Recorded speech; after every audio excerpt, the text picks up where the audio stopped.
गजब गजब के लोग बा जग में, स्वार्थ भइल समाज हो।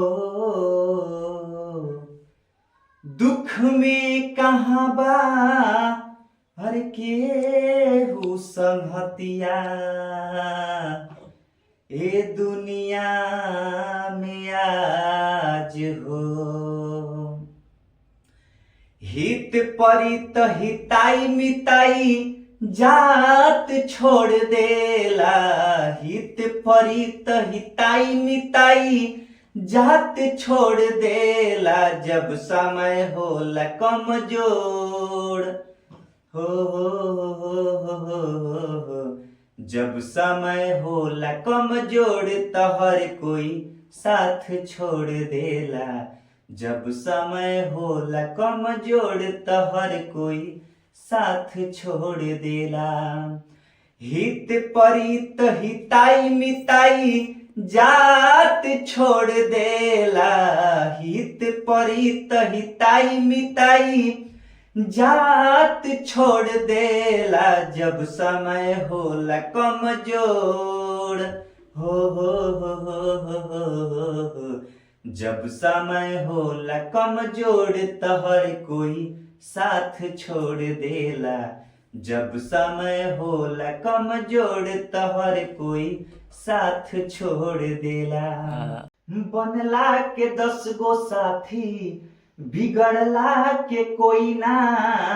आपन बनैब कैसे केहू तुहार होई ना हो।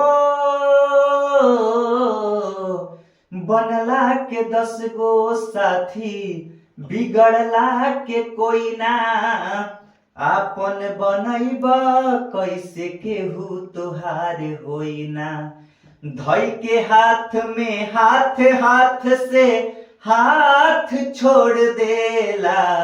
धई के हाथ में हाथ, हाथ से हाथ छोड़ देला। जब समय होला कमजोर हो,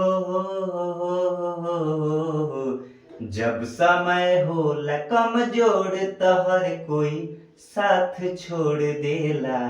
जब समय होला कमजोर त हर कोई साथ छोड़ देला।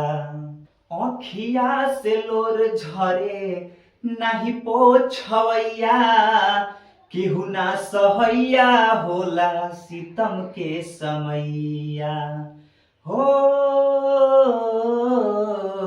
आँखिया से लोर झरे नहीं पोछवैया, केहू ना सहैया होला सितम के समैया।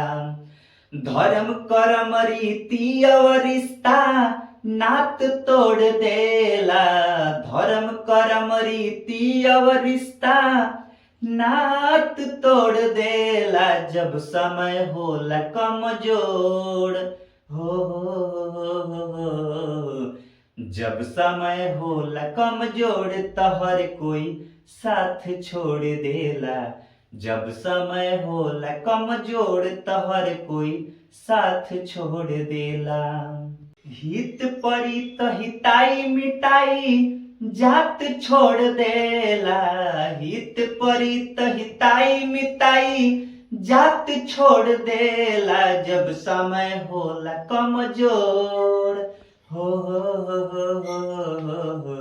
जब समय होला कमजोर त हर कोई साथ छोड़ देला। जब समय होला कमजोर त हर कोई साथ छोड़